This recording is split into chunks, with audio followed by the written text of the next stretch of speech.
अब भैया सब बताए। एक ऐसी शादी जिसमें ना बारात सजी, न बैंड बाजा बजा और न ही नाच गाना हुआ। 8 दिसंबर को घर में खुशियों की शहनाई बजने वाली थी, लेकिन डोली में सवार होने वाली दुल्हन अब स्ट्रेचर पर लेटी थी और दूल्हा इसी हालत में उसे मंगलसूत्र पहना रहा था। इस मौके पर केवल नाते रिश्तेदार ही मौजूद थे।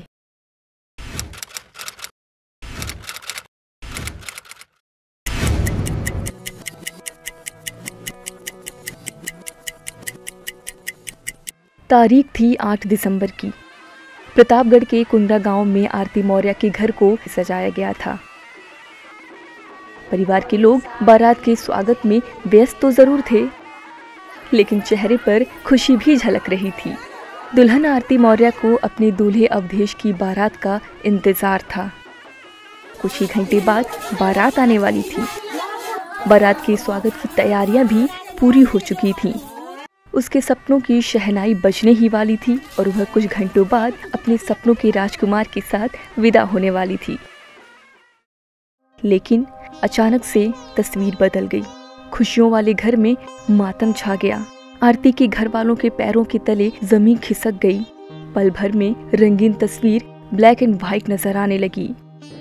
और वो बच्चा जो है बल्ली के साइड जो बंधा हुआ था, वो भागता हुआ जा रहा था, तो आसानी से उसको बुला रही थी। बच्चा आगे निकलता जा रहा था, तो उसी के पकड़ने के चक्कर में बल्ली फिसली या पैर फिसला, अब इसको ईश्वर जानते हैं।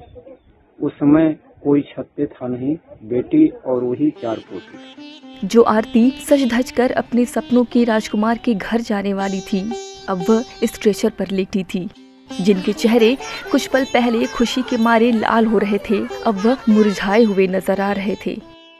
ये सब तो बहुत अजीब ही लगा था कि ऐसा लगा था कि अब ये शादी नहीं होगी। बारात आने के 8 घंटे पहले एक हादसे ने सबको सकते में डाल दिया। छत पे खेल रहे बच्चों को बचाने के चक्कर में आरती का पैर फिसला और वह छत से नीचे गिर गई। हादसे में आरती की रीढ़ की हड्डी पूरी तरह टूट गई। कमर और पैर समेत शरीर के दूसरे हिस्सों में भी चोटें आईं। आलम यह था कि पड़ोस के अस्पतालों ने आरती का इलाज करने से हाथ खड़े कर दिए। परेशान और घबराए घर वाले आरती को इलाज के लिए प्रयागराज के एक निजी अस्पताल ले गए। कुछ सहयोग मिलने के बाद मुझे आश्वासन मिला कि आप इनको पीजीआई ले चलें। फिर पीजीआई शासन के द्वारा या कुछ संसद जी के द्वारा वहां भेजा गया है, लेकिन अभी जो है अभी शिफ्ट नहीं हुई। आरती की हालत देखने के बाद डॉक्टरों ने बताया कि वह फिलहाल अपंग हो गई है और कई महीनों तक बिस्तर से उठ भी नहीं सकती।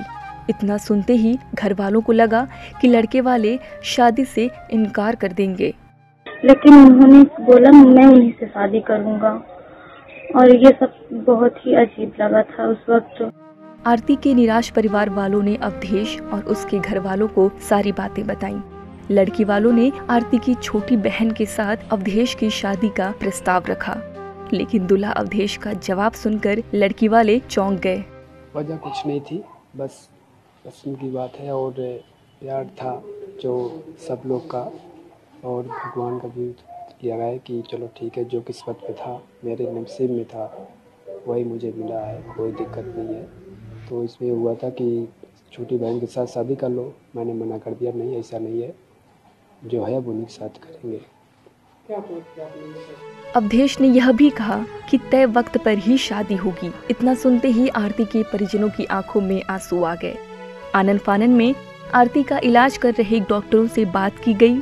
खास परमिशन लेकर 2 घंटे के लिए आरती को घर लाया गया। उसे स्ट्रेचर पर ही लिटाकर शादी की रस्में अदा की गईं। ऑक्सीजन और ड्रिप लगी होने की सूरत में ही अवधेश ने आरती की मांग भरी। ओम सिंदूरम शोभनम रक्तम सौभाग्यम परिवर्धनम सुखदम मोक्षदम।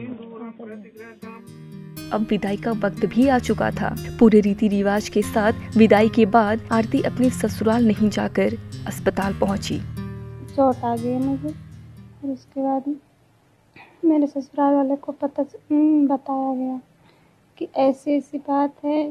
तो फिर वो सारी व्यवस्था कर लिए थे। फिर वो बोले कि ठीक है, मैं बारात लेके आऊँगी। मेरे हस्बैंड बोले कि जैसे भी है मैं अब शादी उन्हीं से करूँगी।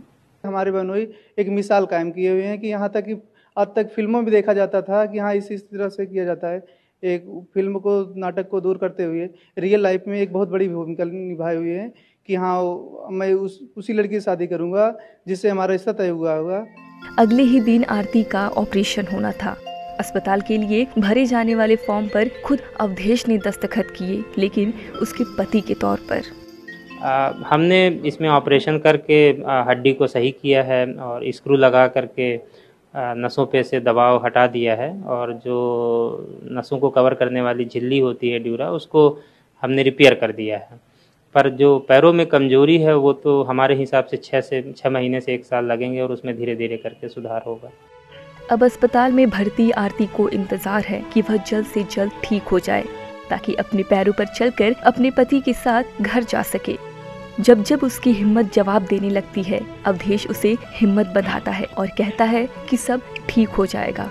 वाकई जिसे ऐसा पति मिला हो उसके जीवन में आगे सब ठीक ही होगा। भगवान से उम्मीद जताता हूँ कि ईश्वर इन्हें भोलेनाथ सकुशल ठीक करें और मैं अपनी बेटी की विदाई धूमधाम से फिर से कर सकें।